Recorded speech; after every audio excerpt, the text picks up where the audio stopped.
Bem-vindos ao canal do Trouxa. Meu nome é Mike e vamos para o segundo vídeo de uma análise neossimplista sobre macho e fêmea. Bom, já que esse é o vídeo 2, né, não vou enrolar, já vamos direto ao ponto. No vídeo anterior eu comentei algumas características, né, e algumas recomendações gerais para que você evitasse ser manipulado, né? Se você for mulher, evitar que um homem te manipule, então é importante você entender a intenção de um homem, tá? Normalmente quando ele vai se relacionar com você, isso está no vídeo 1. E no caso do homem, como você evitar que uma mulher te manipule. Então, a base para os livros de hoje, né, já são os vídeos, desculpa, os livros do vídeo anterior, porém, eu vou acrescentar um livro aqui que se chama We. Ele tá aqui, ó, do Robert Johnson. É uma trilogia que chama He, She e We. Então eu comecei pelo We. E muito obrigado, Vanessa, pela recomendação, tá? Tô adorando o livro. Acho que hoje eu termino, tá? Já foi metade aqui, ó. Tá separadinho do lado aqui. E hoje eu vou precisar de guia, tá? Porque é muita coisa, cara. Eu vou tentar não fazer um vídeo tão grande assim, mais objetivo. Então vamos começar, ó, o geral ali do livro Meu Amigo Homem, que fala sobre o comportamento masculino e quais são as intenções e como que o homem vê a mulher. E aí a gente vai casar com a visão do Jung, que vai ser abordada nesse livro We aí. Então, para quem não sabe, esse livro We, ele vai falar o seguinte sobre o amor romântico. Então, ele é muito interessante porque ele vai abordar a psicologia por trás da nossa ideia do amor romântico. Aí, cara, foi surpreendente porque eu linkei com a reflexão do Wi-Fi mental que eu tinha tido quando eu li o outro livro do Jung, que é sobre memórias e sonhos, se eu não me engano, né? E qual foi a sacada, gente? A gente tem que analisar um fenômeno, né? Um comportamento, colocando o aspecto objetivo que não depende da nossa opinião. Então a gente já vai fazer essa análise sem juízo de valor, sem eu falar que isso é bom, isso é mal, isso é certo ou isso é errado. A gente primeiro vai descrever o fenômeno, tá? Porque certo e errado entraria na ética, bom e mal entraria na moral. Não é essa a intenção. A intenção é a gente entender o que acontece e se blindar para evitar que a gente seja manipulado, certo? Então a intenção do vídeo é essa. Vamos descrever esse fenômeno, tá? O aspecto biológico é o seguinte: tanto homens como mulheres vão ter um forte impulso biológico de busca por um parceiro. Isso é inato do homem, inato da mulher, tá? Então, assim, dentro desse impulso biológico, né, a gente vai ter o objetivo principal, que é de reprodução. Porém, não entra só isso, tá? A gente também tem, né, uma busca no sentido de equilíbrio, que a gente pode pensar na espécie. Então a gente tem a quantidade de indivíduos, né, e a quantidade de espaço e recursos disponíveis. Então isso explicaria muita coisa, como por exemplo relações homoafetivas e uma coisa que vai ser abordada nesse livro do Robert Johnson, o I, aquela ideia do amor cortês, que foi impressionante, que a hora que eu tava lendo eu falei, cara, isso nos tempos de hoje é o famoso gadão ou mangina, ou é o cara que adora uma mulher que ele nunca vai ter nenhum tipo de contato romântico, afetivo, sexual com ela. É o famoso cara que adota a mulher e coloca como se fosse uma deusa a ser venerada. Tipo, aquela pessoa que segue e-girl, né? Talvez tenham vários aqui assistindo, ó. Você que é um cara que tem um monte de mulher que você venera, porém que você não tem coragem nem de trocar duas palavras com ela, ou você simplesmente, toda a interação que você faz com essa mulher é uma exaltação do ego dela. Eu tenho uma notícia: você jamais vai ficar com uma menina dessa, e tem uma explicação psicológica, provavelmente biológica, disso também. Qual foi o link que eu fiz ao ler esse livro e analisar isso? O aspecto psicológico do amor romântico, ele vai ter muito a ver com o nosso inconsciente. Então eu vou estabelecer alguns termos para ficar mais claro. Ó. O nosso ego é a parte do nosso consciente que se interpreta. Então vamos colocar assim, ó, o ego é a sua parte que tem experiência em primeira pessoa, é a sua parte que está ciente da sua própria existência. Isso é o seu ego. E na reflexão neosimplista que a gente fez em outro vídeo, né, lembra que eu falei que existem três versões da gente? tá? Essa é uma interpretação minha, tá? Pode estar errada, foi uma dedução que eu fiz. A versão 1 de você é a sua versão objetiva, a maneira que você interage com o mundo material e a maneira que você pode ser interpretado. Isso é a sua versão 1. A sua versão 2 é a maneira que você interpreta essa versão 1, a sua autoimagem. A maneira que você interpreta pode estar correta no sentido de ser realmente o que você faz objetivamente, ou pode ser uma interpretação equivocada, que vai entrar em outras coisas, construção social, algum arquétipo que você criou de si próprio, algum trauma que distorceu a sua autoimagem, tá? Isso entra na 2. Olha como é complexo, não complexo, mas como é extenso o assunto, né? A ideia é justamente mostrar que é simples, né? E a versão 3 é a maneira que as outras pessoas interpretam a sua versão 2 e a sua versão 1. A partir daí, o que é o nosso inconsciente? É uma parte que está dentro ali da nossa mente, tá? Não tem nada de mágico, não tem nada de sobrenatural. Todos os processos mentais que a gente tem, eles são biológicos, eles acontecem dentro da nossa cabeça, porém são impulsos elétricos aí, né? Eu falei até da imagem da TV, né? Que não é uma mágica. Então, são luzes, é a luz ali, um impulso elétrico que o nosso cérebro transforma numa imagem. Basicamente os fótons ali, né? Olha, um vídeo interessante que você pode ver é o canal Uma Vida Mais Leve. Ele fez um react desse vídeo do Wi-Fi mental. Ele vai explicar muito melhor que eu, tá? Vai lá no canal dele, vocês vão adorar. Continuando. Então, o nosso subconsciente é como se fosse uma parte da nossa mente que ela não é tão facilmente acessada. E aí o Jung ele vai colocar a nossa ideia de alma. O que é alma? Não é nada sobrenatural, é simplesmente uma parte nossa que tem um arquétipo, que no caso do cara vai ser o arquétipo feminino, no caso da mulher vai ser um arquétipo masculino aí, que faz como se fosse uma ponte entre o nosso ego e o nosso subconsciente. Por que a gente tem que começar essa reflexão com isso? Porque existem arquétipos e estereótipos dentro da nossa mente, segundo essa interpretação, tá? Que fazem com que a gente almeje um parceiro ou parceira ideal. Entendendo isso vai te ajudar a evitar você colocar a pessoa num pedestal e consequentemente ser manipulado, porque a pessoa pode simular essa imagem para você, isso vai te dar um gatilho mental, você vai ficar igual o marinheiro aprisionado no canto da sereia. Quais são os aspectos biológicos disso, que eu falei no outro vídeo ali? O aspecto físico de caras mais altos, com ombros mais largos, que passem uma imagem de virilidade, de força, e uma parte que entra nessa parte psicológica aí é o aspecto do poder, do homem buscar poder e passar a imagem de poder.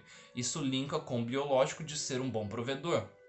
A característica mais atraente que um macho vai ter para uma fêmea é a capacidade de provedor, que é o que? Você protege ela, você traz recursos escassos para ela. Então aí vai entrar a hipergamia também, de mulheres buscarem caras com uma condição social melhor que a delas, tá? Isso é um gatilho psicológico e tem a ver com a nossa evolução aqui, a separação dos papéis que a gente teve aí, né? O que cada um teve que fazer quando a gente começou a viver em sociedade. Então são vários aspectos que podem ser usados para dar esses gatilhos mentais. No caso do homem, isso aqui o livro Meu Amigo Homem, ele coloca já no começo, ó, do homem ser um ser extremamente visual. A critério de homem, o que faz um cara admirar outro cara? A capacidade desse cara de representar poder, liderança, força, tá? A quantidade de mulheres atraídas por esse cara vai ser algo que tanto homens e mulheres vão ficar assim impressionados e consequentemente atraídos, vão aumentar o valor, vai aumentar o valor social desse cara, tá? E o cara ele vai ser extremamente visual. O gatilho principal dele vai ser a beleza feminina. Então assim, a gente tem aquele aspecto biológico de cinturinha fina, seios grandes, quadril mais largo, né? Cabelo. Então assim, isso é a parte biológica. A parte do gatilho psicológico aí, que é onde a gente vai entrar agora, é aquela coisa do cara ter um lado dele que ele personifica a mulher, ele cria um estereótipo da mulher divina. E aí, cara, isso daí é um negócio que fez explodir minha cabeça enquanto eu tava lendo, né? Que é o seguinte, no livro We, vai chegar um trecho do livro, né? Esse livro, ele descreve o aspecto psicológico da paixão usando o mito do Tristão e da Isolda. Ele vai descrevendo cada um dos arquétipos. Ah, esse personagem representa esse arquétipo, esse personagem esse arquétipo. E a imagem é o estereótipo. Então, só para vocês entenderem, o arquétipo ele é uma ideia. Por exemplo, a ideia do guerreiro, da mãe, do sábio. O estereótipo é a imagem, o guerreiro, jovem de armadura, espada, escudo, né? A mãe, aquela mulher com um bebezinho, tá? Então os estereótipos são as imagens desses arquétipos. O mito, ele vai defender o seguinte, né? O Jung vai defender que o mito está presente no nosso inconsciente, porque ele é uma parte que está adormecida ali e é uma ideia que faz parte do inconsciente coletivo. Eu vou linkar essa ideia do inconsciente coletivo com o Wi-Fi mental, que é basicamente o seguinte: nós poderíamos ter, é uma hipótese, tá bom? Uma forma de comunicação que fosse como se fosse um Wi-Fi mental. Então é algo que está ali na nossa cabeça e a gente transmite uma ideia para um outro ser humano, uma ideia que não seja através de gestos ou uma ideia verbal ali. É como se eu pensasse em algo e como se fosse um Wi-Fi ali, uma onda, né? Esse pensamento entrasse ali na cabeça de uma outra pessoa.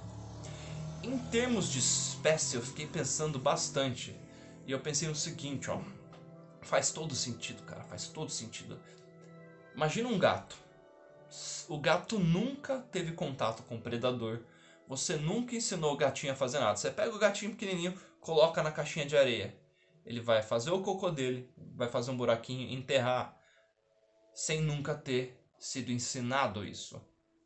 Então é algo que é como se fosse uma carga genética que está nesse inconsciente aí do gato, que faz parte da preservação da própria espécie dele evitar que um predador sinta o cheiro das fezes e ataque ele.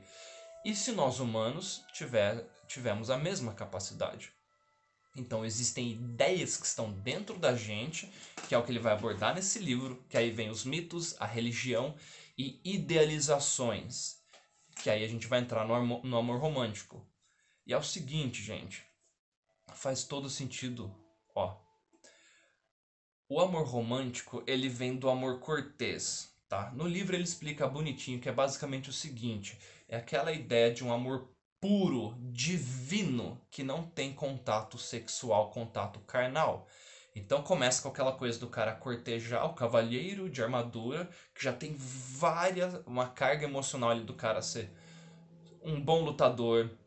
É o Tristão, ele vai descrevendo ali, né? O cara luta bem, o cara é justo, então já tem várias coisas ali. Ele é belo, ele é forte, ele tem destreza. Então ele protege os oprimidos, os mais fracos. É aquela idealização do herói que a gente tem, né? Esse é o que está no nosso inconsciente.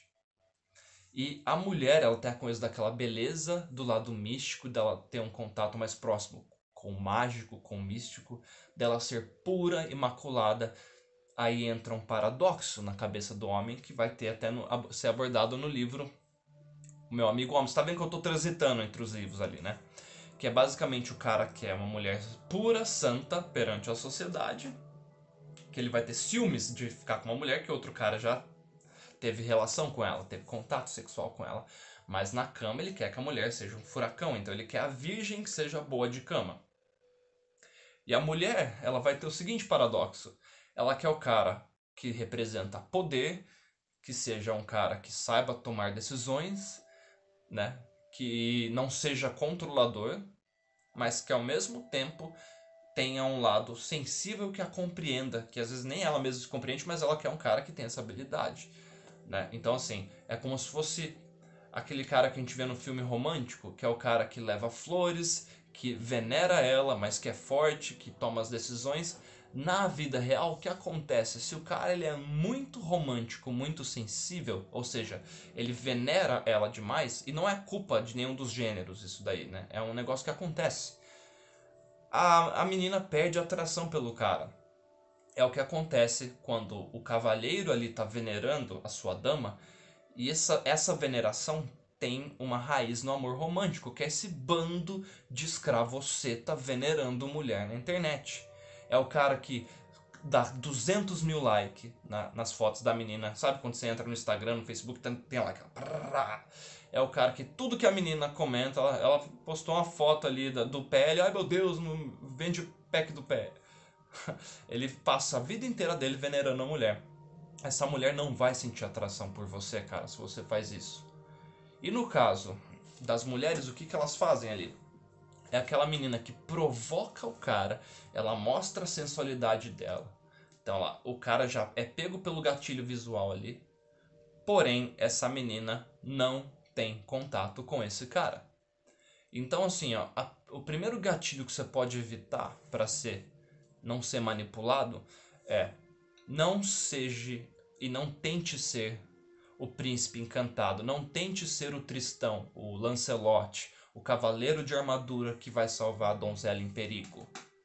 Então você direciona todo o seu ser, você tenta criar um personagem ou ser esse personagem só para agradar o outro. E a mulher, ao mesmo tempo, fuja dos caras que querem você simplesmente como um troféu ali do lado. O cara, às vezes, ele vai ter um certo fetiche ali pela mulher. Ele quer uma mulher que seja extremamente desejada, mas ela tem que ser intocada.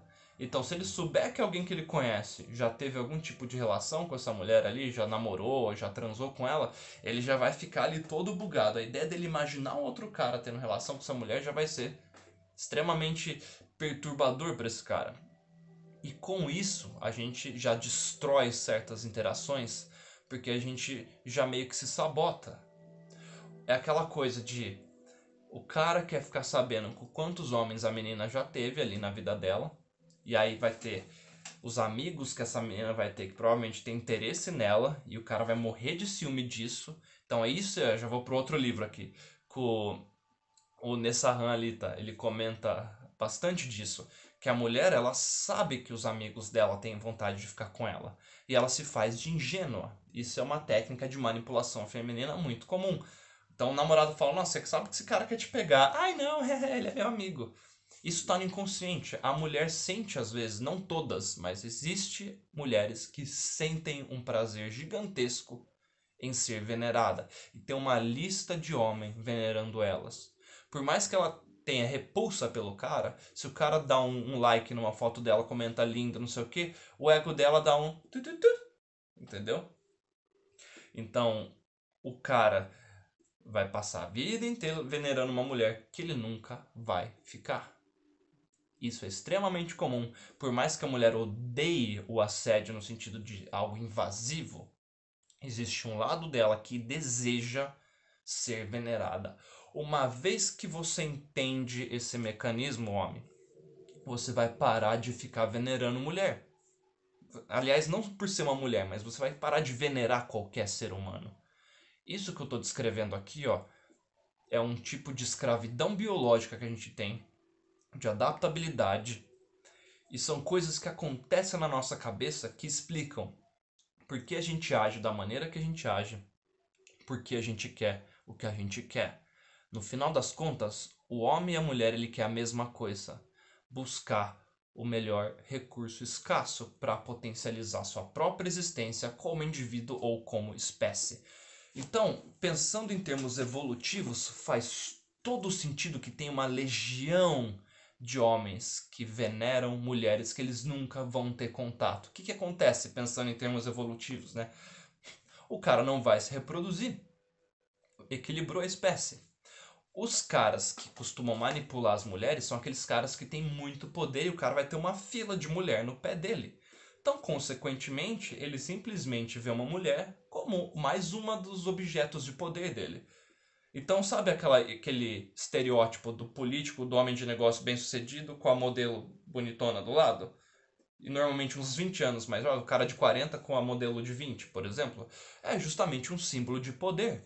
Você, mulher, fuja de ser um troféu de algum cara, já perceba, né? E use isso ao seu favor. O mesmo vale para você, homem. Fuja de mulheres que querem apenas que você seja um zumbi que fica venerando ela. Caramba, já tá com 20 minutos de vídeo e eu não falei metade do que eu precisava falar. Então vou parar esse vídeo aqui e já começo a gravar o terceiro, tá bom, gente? Esse assunto rende muito, envolve muita coisa, eu tô tentando ser o mais claro possível, tá? Mas tem muito pano pra manga aí, tá bom? Ó, tá gostando dessa série, desse assunto, já dá um like, isso me ajuda, é um feedback, tá? Já comenta aqui. Eu vou deixar a lista dos livros aqui, mas ó, Meu Amigo Homem, A Guerra da Paixão, do Nessahan Halita, e o livro We, do Robert Johnson. Facinho de achar. Beijo do trouxa.